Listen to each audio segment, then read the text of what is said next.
right, guys, we back with another one, and today we got to talk about how Draymond Green warned the Memphis Grizzlies last year during their series about front running and only talking when you're winning. I remember the way Draymond embraced their crowd playing Whoop That Trick after they were blowing the Warriors off the floor. And I think the worst beating came when Tyus Jones was at the helm and Ja was out with an injury, and these guys were talking, they were grittying, they were dancing. It was a parade inside their cities, and it was all kinds of stuff going on. Well, Draymond tried to give them a word of advice because everything could be going good one year. They were missing Steven Adams, Brandon Clark, key contributors. They were out injured, and we ain't taking that away from them, but it's next man up, and that's a great possibility that happens every year. You can't look at one season and just be under the assumption that all things will be the same and there won't be moving parts and there will be no variables there, because there's always variables, whether it's nagging injuries, trades, whatever. And he gave a good lesson on front running, and this is what he had to say.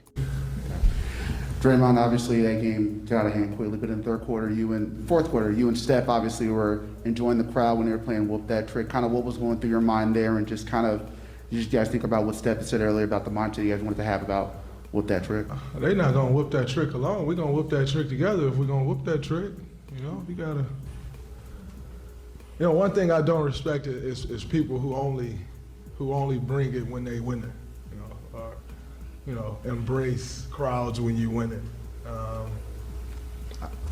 We call those front runners. We're not front runners, We got our ass kicked. That's all right. It happens. But you don't be front runners. When you spew it out, you gotta be willing to take it and not hide from it, not duck from it, not run from it. Embrace it. So I appreciated the crowd tonight and the energy that they brought to the game. And if they want to whoop that trick, we're going to whoop them together. You guys were down by 55 at one point in the second half. What was just your message to your teammates in a situation like that? Just keep playing, down by 55 or down by 5, lose by 50, lose by 5, you lost. It's one game in the loss column in the series, so you make too much of it.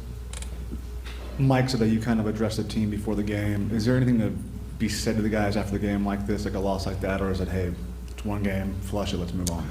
You definitely want to flush it, but you also have to learn from it.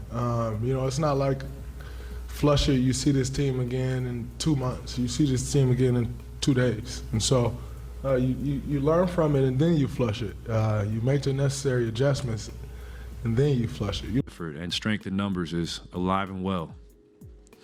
I can't wait. There was this one player on the Grizzlies who tweeted strength in numbers after they beat us in the regular season, and it pissed me off so much. I can't wait to retweet that thing. Freaking bum. I had to watch that. I'm just like, this freaking clown. Okay. Sorry. That memory just popped up. You're gonna mock us? Like, you ain't ever been there before, bruh. We been there. We know what it takes. So to be here again, hold that. We'll do a last couple for Clay. Mark Spears, back right. Twitter fingers. Can you believe it? Cannot. Mark in the back right. Clay. I got a memory like an elephant. I don't forget. And there was a lot of people kicking us when we were down.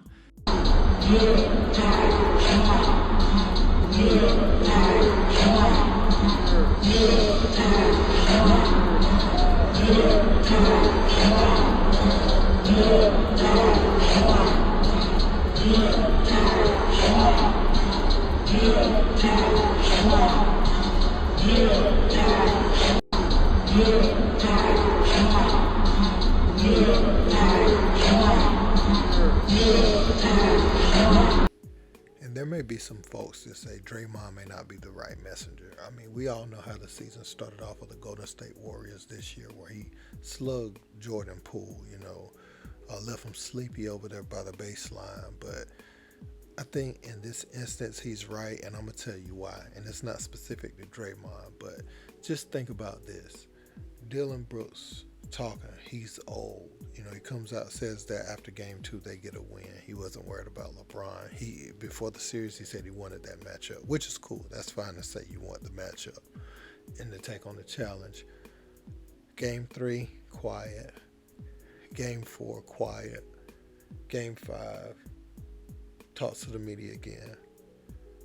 Game 6, don't even take a shower and he's out. And I'm going to tell you why it's important in between games. For the psychological advantage you try to get over LeBron, trying to make him get into a mudslinging match with Dillon Brooks didn't work. And you show weakness when you lost. You're supposed to go to that podium and show that you headstrong. It reversed on you, and now LeBron's like, oh, I got him. He can't handle losing, so he's not even no one I should be worried about. He's only talking when he's winning. Those guys are easy to beat.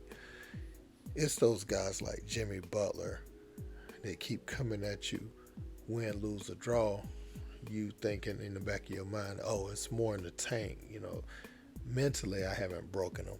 They just need their performance on the court to catch up sometimes. But these guys are even killed, and they're going to come out and they're going to do what they do every night. So I got to be locked in and focused. He knows if Dillon Brooks misses a few shots, he's fighting with his own fans. He's coming out saying, I get booed everywhere. And so you letting the opponent know that these things bother you. And you can't be such an elite trash talker and internalize everything. This stuff has to be water under the bridge, man. One thing as a trash talker, if you're going to do it, you can't take everything so serious and literal. Fans are going to be fans, and you have to perform. They're going to cheer for you. If you're making magnificent plays, they're going to show you all types of gratitude. If you stinking up the joint, they're going to let you know that's their job as fans. And they have the right to do that. So by not going to the podium, you're not showing that you're headstrong. And by Draymond engaging with the fans, he just did it recently in Sacramento. Now they have their own troubles, and Sacramento is back home for game 7. But as far as him doing that in the series versus the Grizzlies, after a 40-something point loss, it's like, oh, we're going to whoop them that trick together. What does that mean? Somewhere in the back of these guys' minds, they was like, we ain't break them boys. Because we beat them by 40. We thought they would roll over and look. Nope, they came out and won the series.